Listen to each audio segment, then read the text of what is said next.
जिंदगी एक सफ़र है सुहाना, यहाँ कल क्या हो किसने जाना। ये व्लॉग मैं शुरू कर रही हूँ अपने एक बहुत ही प्यारे से सफ़र के इख्तिताम से। आज से तकरीबन 2 साल पहले मेरा ये सफ़र शुरू हुआ था, जब मैं पिंडी इस्लामाबाद पहली दफ़ा आई थी। मैंने यहाँ पे घर लिया, घर सेट किया और मुझे नहीं पता था कि ये सफ़र इतना प्यारा होगा, इतना हसीन होगा कि पता भी नहीं चलेगा और वक्त इतनी जल्दी गुजर जाएगा। और वक्त वाकई पर लगा के इतनी जल्दी उड़ा है कि मुझे लगता है कि मैंने एक दफ़ा बस अपनी आंखें झपकी और ये 2 साल यूं मिनटों में गुजर गए। तो जी होता तो ऐसा ही है, जब भी अच्छा वक्त होता है वो ऐसा ही गुजरता है कि बंदे को पता भी नहीं चलता और वो गुजर जाता है। और जब बुरा वक्त होता है तो बंदा एक एक सेकेंड, एक एक मिनट इतना काउंट कर रहा होता है, फिर भी वक्त जो है वो गुजरे नहीं गुजरता। तो यही ज़िंदगी है जी, अच्छा टाइम भी होता है, बुरा टाइम भी होता है। अच्छा टाइम गुजरते हुए पता नहीं चलता और बुरा टाइम गुजारते गुजारते बंदा थक जाता है, लेकिन वो जी पिंडी की आखिरी रात, जैसा कि आपने पिछली क्लिप्स में देखा होगा, हमने अपने फ्रेंड्स के साथ गुजारी। उन्होंने हमें डिनर पर बुलाया हुआ था, तो बस वहाँ से डिनर करके जब हम वापस आए तो अगली सुबह जो है ये मैं फाइनल पैकिंग करी थी और ये मेरी डिकोर की सारी चीज़ें इस जो संदूक है ना बड़े वाला, इसमें मैं रख रही थी फ्रेम्स वगैरह सारा कुछ जो भी है। ओवरऑल मेरी डेकोरेशन पीसेस सारी इसमें मैं कपड़ों के साथ क्विल्ट्स लगा लगा के रख रही थी ताकि टूटे नहीं। आप लोगों के लिए भी एक टिप है कि जो डेकोरेशन का सामान है, जो टूटने वाला सामान है, वो कोशिश करें कि वो किसी प्रॉपर कंटेनर में आए। जैसे मैं संदूक में रख रही हूँ, उसको कार्टन्स में मत रखें, वो फ्रेजाइल होता है, उसको टूटने का डर होता है। तो मेक श्योर करें कि जो आपका टूटने वाला सामान है ना, क्रॉकरी, डेकोर, वो सारी आप जो है वो किसी ट्रंक में या किसी पेटी में या किसी लकड़ी के वुडन क्रेट में रखवाएं, वरना जो है वो टूटने का बहुत डर है। और ये कर्टन्स आप फोल्ड हुए हुए देख रहे हैं। नेक्स्ट मेरा जो है वो टिप आप लोगों के लिए कि एक दफ़ा धुलवा के कर्टन्स को रखें, ताकि जब आप नए घर में जाए तो कर्टन्स की लुक जो है वो बिल्कुल नई नवेली हो और आपको लगाते हुए कर्टन्स जो है वो ये ना फीलिंग आए कि ये पुराने कर्टन्स लगा रही हूँ। अच्छे साफ़ सुथरे कर्टन्स लगाएं, ठीक है। अच्छा, यहाँ पे देखिए जी, ये जो डिनर सेट है मैं इस तरह गत्ते हैं, ठीक है। इन गत्तों को जो है आपने इस तरह देखे, आपको नज़र आ रहा होगा कि 1 बाय 1 प्लेट्स को रखना है, ठीक है। एक दूसरे के साथ ऊपर नीचे प्लेट्स को नहीं रखना, वरना प्लेट्स टूट जाएगी, क्रैक हो जाएगी और बड़ा दुख होगा आपको। तो मेरा तो ये बहुत ही कीमती सा डिनर सेट है और मुझे बहुत पसंद भी है, इसलिए मैं इसको बड़े ही ख्याल से अपनी सुपरविजन में पैक करवाती हूँ और ख़ुद भी साथ मिल के पैक करती हूँ हाउस हेल्प के। तो देखिए जी, यहाँ पे अखबारें या कार्टन जो भी आपको सूट करता है, अखबारों की 2-3 लेयर्स इस तरह आपने लगा के तो फिर दूसरी प्लेट ऊपर रखनी है, ठीक है। तो इस तरह आपकी जब प्लेट्स पैक हो जाएगी तो कार्टन्स ऊपर नीचे जो है वो उसके लगा दें, ताकि ऊपर नीचे से वो कवर हो जाए सही और एक डोरी बांध दे, ठीक है। तो इसी तरह आपने जो है वो कप्स को भी पैक करना है, ठीक है। कार्टन्स लेके ना तो आपने कप्स को रखना है, ठीक है। अगर कार्टन नहीं मिल रहा कप्स के लिए कोई, तो आपने अखबारें लपेट के ना सही, ज़्यादा अखबारें, कंजूसी नहीं करनी, ठीक है। ज़्यादा सी अखबारें लपेट के ना तो आपने जो है वो कप्स को रखना है एक दूसरे के ऊपर, ठीक है। और यहाँ पे देखिए जी, ये डिनर सेट पैक हो गया है। मेक श्योर करें कि डिनर सेट के जो कार्टन है ना उसमें कोई स्पेस ना हो। अगर स्पेस है तो उसमें भी आप अखबारों के बॉल्स बना बना के डाल दें, ताकि हिलने की गुंजाइश ना हो क्रॉकरी की बीच में, तो फिर वो काफ़ी सेफ़ हो जाएगा। अब ये कार्टन जो है ना, ये मैं इस तरह नहीं रखूँगी, ये एक बड़े वुडन क्रेट में जाएगा, एक बड़ी वुडन पेटी है मेरे पास, ये उसमें जाएगा। अच्छा, यहाँ पे देखिए जी, मैंने सारे रग्स धुलवा के इनको मैं रोल ओवर करवा दूँगी सबको इकट्ठे, ठीक है, ताकि मुझे पता हो कि ये रग्स रोल हुए हुए हैं सारे और जानमाज़ें भी इसी में है, ठीक है। तो इस तरह इनको धुलवा के मैंने जो है जितने भी रग्स थे छोटे बड़े सब जो है वो इकट्ठे रोल ओवर करवा दिए थे। और यहाँ पे देखिए जी, खाना बदोशों की तरह मेरी बेटी जो है वो बैठ के देख रही है कि क्या चल रहा है। और बस ये यहाँ पे सब कुछ पैक हो चुका था, बस इसी तरह कोई यहाँ पे बैठा हुआ था, कोई वहाँ पे बैठा हुआ था। और मैंने कहा कि किचन जो है वो सबसे एंड पे डीएक्टिवेट करूँगी। तो यहाँ पे अभी भी जो है वो मेरे बेटे ने पुलाव की फरमाइश की थी, तो ग्रॉसरीज भी थोड़ी बहुत रहती थी। मैंने कहा ठीक है, जल्दी जल्दी ग्रॉसरीज भी ख़त्म कर देती हूँ आज ही। तो ये आप लोगों के लिए भी एक टिप है कि जैसे ही आप लोगों को पता चले कि आप लोगों ने मूव करना है, तो कम से कम ग्रॉसरीज लें, वही ग्रॉसरीज लें जो आपको ज़रूरत की चाहिए। कुछ भी एक्स्ट्रा मत लें, क्योंकि वो वही बात है कि वो फिर ज़ाया हो जाती है। एंड पे अगर कोई चीज़ बच जाए तो आप फ्रिज की चीज़ साथ उठा के नहीं ले जा सकते। ड्राई राशंस का ये है कि वो आप एक कार्टन में डालें, उसको अच्छी तरह एयर टाइट जार में रखें दालों वगैरह को, और जो भी मसाले वगैरह आपके हैं वो आप कार्टन में डाल के रख सकते हैं। बट जो ग्रॉसरीज है ना, चिकन वगैरह, मीट वगैरह, कीमा, ये सब आप ना बस ख़त्म करने की कोशिश करें। और मैं बस ये ख़त्म, आज मेरा आखिरी दिन था, उसके बाद ये माशाल्लाह से मैंने अपनी ग्रॉसरीज जो है ना वो ऐसे जो है वो ऑर्गेनाइज़ की हुई थी कि वो आज ख़त्म हो गई थी। और बस ये मेरे बेटे का भी आज आखिरी दिन था, आप देख सकते हैं यूनिफॉर्म में था। तो और आपको मैं एक टिप ये भी देना चाहूँगी कि जब आप कार्टन्स पैक कर रहे हैं ना, तो कार्टन्स के ऊपर नंबर्स डाल दें। जैसे एक कार्टन के ऊपर सीरियल नंबर 1 डाल दें। जब आप 1 सीरियल लिखेंगे ना, तो अपने मोबाइल में नोट्स में या एक कॉपी पेंसिल लेके रजिस्टर में लिख लें कि 1 नंबर कार्टन में क्या है। फॉर एग्जांपल 1 नंबर कार्टन में बच्चों के टॉयज़ हैं, बच्चों के टॉय रूम का सामान है, तो नंबर 1 कार्टन में टॉयज़ लिखते हैं, ठीक है।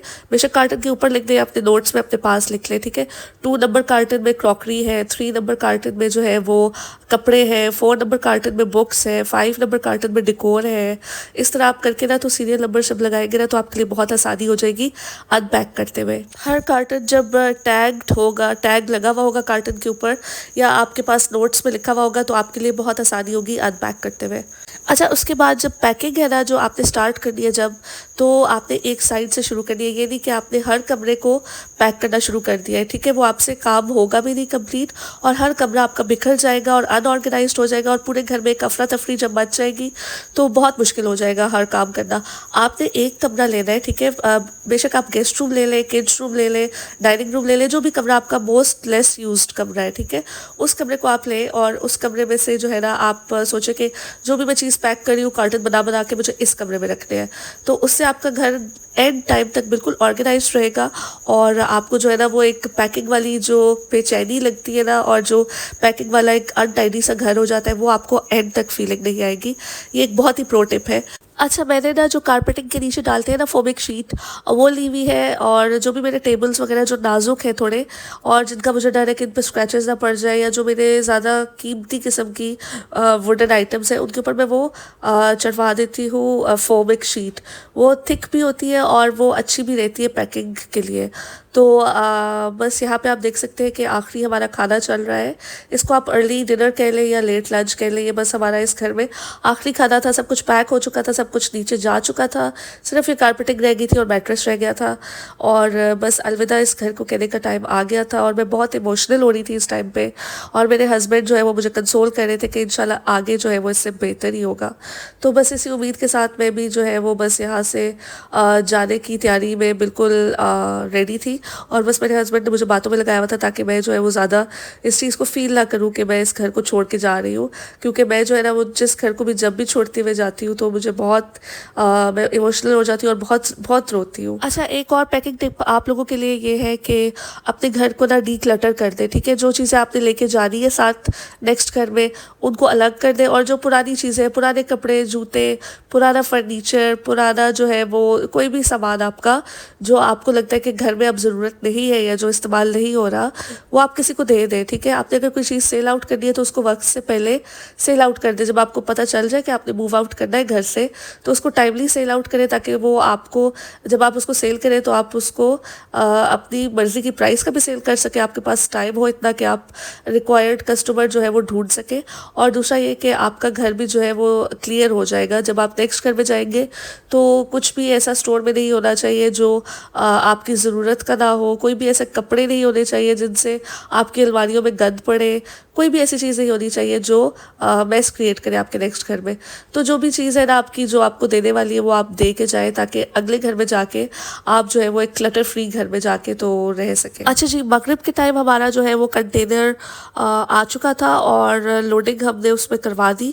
और मेक श्योर करें कि आपका कोई घर का बंदा, आपकी कोई हाउस हेल्प खड़ी हुई हो वहाँ पे जो लोडिंग करवाए लोगों से, क्योंकि बहुत सी चीज़ें ऐसी होती है जो आप लोगों को पता होती है। जैसे अगर किसी कार्टन में कुछ फ्रेजाइल चीज़ है तो वो आप उनको बता सकते हैं कि ये इसको जो है वो बाद में रखिए, इसको आराम से रखिए।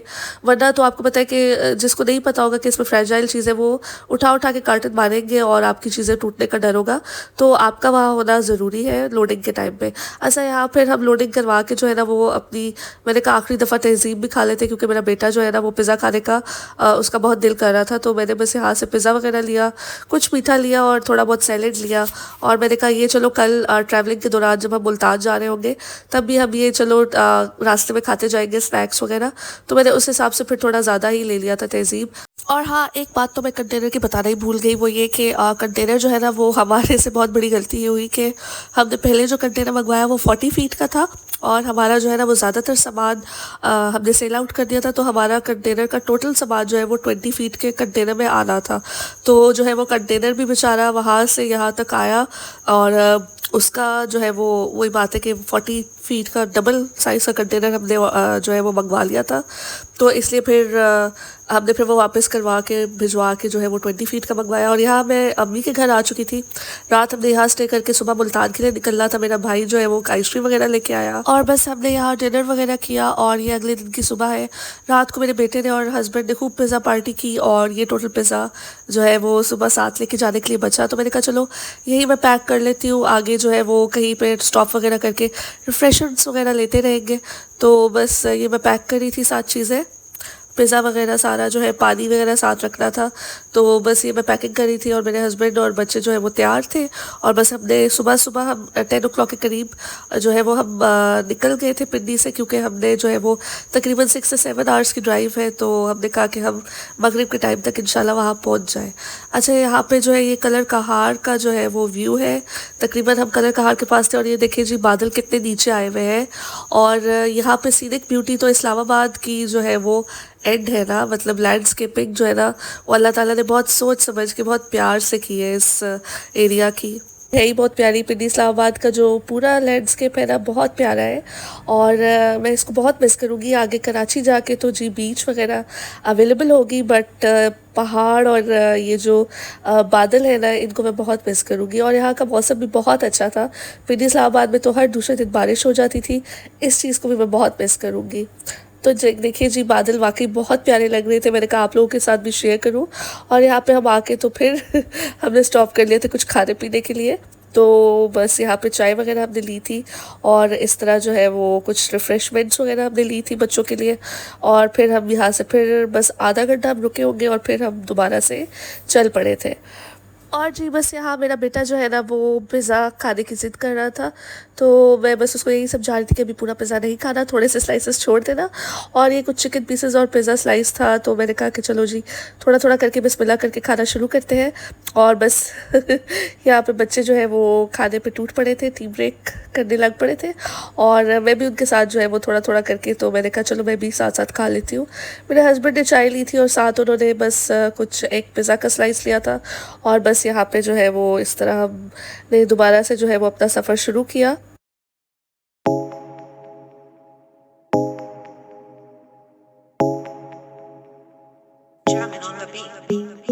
Fools like them, they suss me out and then they ghost.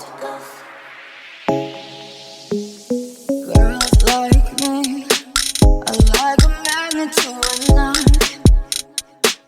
Can like a lighthouse from the ocean. I send them on devotion and so my God.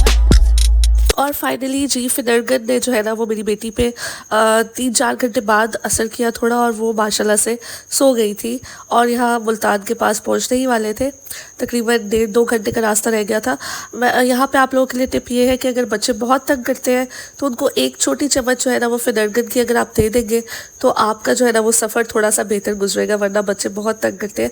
कुछ बच्चे वाकई ही बहुत तंग करते हैं, जैसे मेरी ये बेटी, मेरा बेटा जो है ना उसके साथ हम खुजरा पास तक 20 आवर्स की लॉन्ग ड्राइव्स पे भी जा चुके हैं। बट उस बच्चे का माशाल्लाह और एप्टीट्यूड था, वो बहुत अच्छे तरीके से जो है ना वो हमारे साथ ट्रैवल कर लेता था।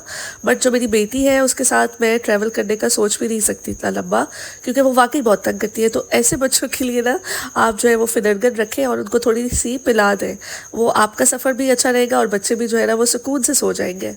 और स्क्रीन टाइम को हम जितना भी बुरा भला कह लें, आपने ट्रैवलिंग के दौरान जो है ना वो ये ध्यान नहीं रखता कि बच्चा जो है वो कितनी स्क्रीन यूज़ कर रहा है। बिकॉज ट्रैवलिंग और के दौरान जो है ना वो और आगे गुजरात पास तक आप उसके जो है साथ ट्रैवल वो किया है अच्छी जो बाय है ना वो रोड, कोई और उस पोएम्स, बच्चे कोई ने जो बच्चों है के ना वो हमें फेवरेट बिल्कुल तंग नहीं कार्टून्स किया। वगैरह बट इस वो बच्चे के डाउनलोड साथ करके रखे, उनकी जब टैबलेट्स दिल्ली में फुल रहते हुए चार्ज बड़ी रखे, उनके जाने का फोन्स प्लान फुल नहीं कर चार्ज सके, रखे। क्योंकि जो है ना कोई वो पता बस नहीं बच्चा किस वक्त ये तक बहुत आ तंग जाए, किस करती वक्त है बोर हो जाए और किस वक्त उसका जो है वो इतना तंग टैबलेट करती है यूज कि करने बस हम का कहते उसको हैं कि बस हम दिल करे इसी और के साथ आपका भी घर जो पे है ही वो ठीक थोड़ा है, और टाइम कहीं हमें बेहतर जाने की गुजर जरूरत जाए। नहीं है। तो आपने बस ये देखना है कि जो है वो आपके पास डाउनलोडेड जो है वो वीडियोस काफ़ी सारी होनी चाहिए, पोएम्स भी, कार्टून्स भी, सब कुछ आप डाउनलोड कर लें पहले से, क्योंकि कोई पता नहीं है कि इंटरनेट पैकेज जो है वो मोबाइल नेटवर्क्स का कभी चलता है कभी नहीं चलता। अच्छा, ये मुल्तान पहुंच गए थे।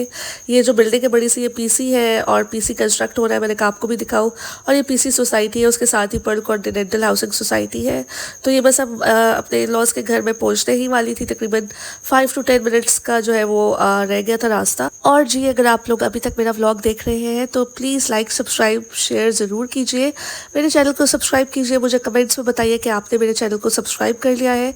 यकीन मानिए मुझे बहुत खुशी होती है, मेरा जो है ना वो बहुत दिन अच्छा गुजरता है जब मुझे पता चलता है कि आप लोगों को मेरे व्लॉग्स इतने अच्छे लग रहे हैं और आप लोग जो है वो मुझे सब्सक्राइब कर रहे हैं। अच्छा जी, ये जो है ये जो भी हमने रैपर्स वगैरह इकट्ठे किए, जो भी हमने रास्ते में चीज़ें खाई, वो मैंने एक शॉपर में डाल के रख दी, मैंने बाहर नहीं फेंका। आप लोगों के लिए भी टिप है कि ट्रैवलिंग के दौरान एक शॉपर रखें जिसमें सारा जो है ना वो गाड़ी में जो भी आप रैपर्स वगैरह इकट्ठे करते हैं वो डाल दें और आखिर में जाके इसको कहीं डस्टबिन में डिस्पोज ऑफ कर दें। पाकिस्तान को साफ़ सुथरा रखिए और एक रिस्पॉन्सिबल सिटीजन की हैसियत से आपका ये फ़र्ज़ बनता है। तो जी, आज का व्लॉग मैं यही एंड करूँगी। उम्मीद करती हूँ आपको बहुत पसंद आया होगा। मैं मुल्तान से और भी इंशाल्लाह व्लॉग्स अपलोड करूँगी। आपको अगर व्लॉग अच्छा लगा हो तो प्लीज़ लाइक और सब्सक्राइब ज़रूर कीजिए। अल्लाह हाफिज़।